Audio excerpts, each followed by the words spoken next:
"It's a really good bargain," said the man in the showroom, and as far as Shaffy could tell, he was telling the truth.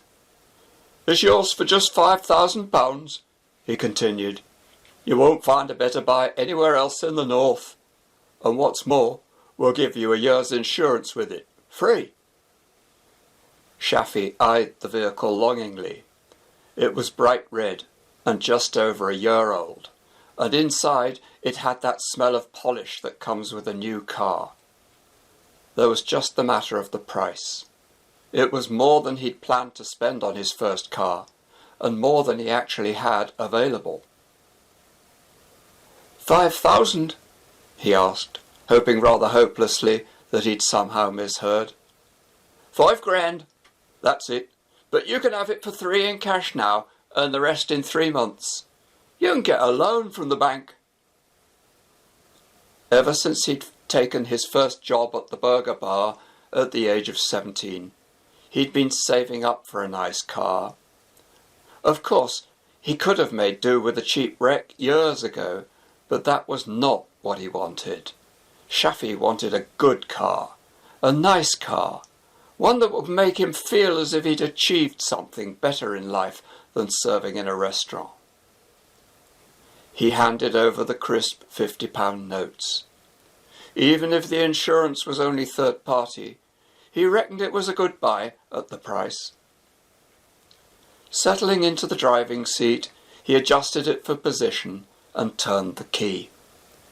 Within minutes, he'd passed the outskirts of Leeds and was headed for Gemma's house in Frampton. After all, she'd been badgering him to get a car ever since he'd first mentioned the idea to her a month or so earlier. He knew that she'd be impressed. "So you bought it at last!" she exclaimed. "Great! Now we can go places." "Yes, and it goes like a dream." "Let's take it over to Sorby tonight," she suggested. "Jess is on the door. He'll let us in free." Good idea. Sorby was only 16 miles away, but the quickest way to get there was to take the motorway. And besides, Shaffy was keen to see how fast he could get the new car up to. "Hey, take it easy," said Gemma, as the speedometer edged up towards the 100-mile-an-hour mark. "You don't want to get done for speeding on the very first day." Shaffy slowed down. The exit for Sorby was coming up fast. As luck would have it, there was a space just opposite the club as Shaffy proudly arrived in the shining new car.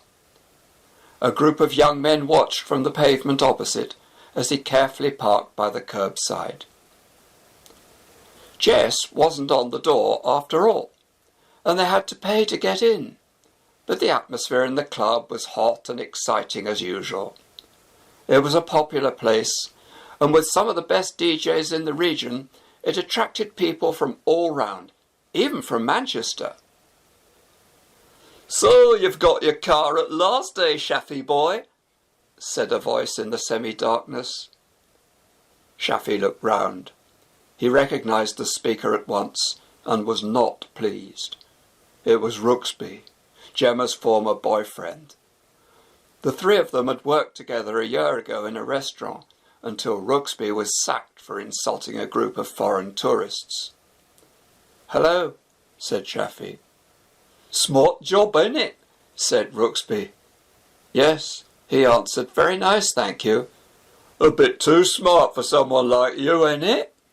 "Oh, give over," said Gemma. Rooksby gave a sarcastic laugh and moved away. It was almost 3 a.m. as they emerged from the club. "Hey!" exclaimed Shaffy, looking across the street. "Where's the car? We left it there, didn't we?" "Yes, I think so," said Gemma. "Oh, no, don't say someone's gone and nicked it already," Shaffy groaned. The tears were already beginning to well up in his eyes. "What did you do with the keys?" asked Gemma. "They're here," he answered, rummaging in his pocket. "Or at least I think they are." Then he frowned. "They've gone." "They can't have," I must have put them down somewhere. No, this is ridiculous." He was looking increasingly desperate. At that moment, a red car roared past them and disappeared up the road.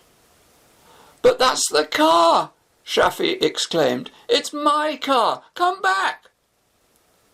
"No good yelling after 'em," said a voice from behind. "Looks like you've lost it, doesn't it, Shafi boy?"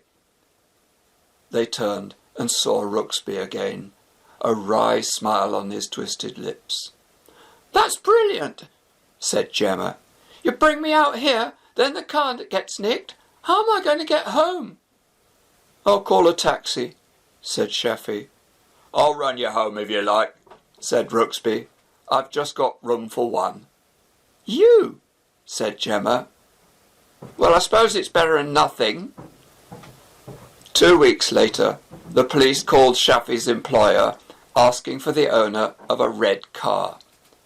Shafi eagerly took the phone. "You found it?" he asked excitedly. "Yes, sir," said the voice on the other end of the phone. "It's in the Pound in Birmingham, but I'm afraid you can't have it back now." "What? Why not?" "Well, sir, you see it's a write-off." Shafi felt a lump rising in his throat. "You mean?" "Fatal accident, sir. The driver was killed and the passengers in intensive care. She's just told us you were the owner of the car." "What? Who was it then?" "She won't give us her name. She just says she wants to see you. She says she's sorry. Perhaps you can help us with our inquiries."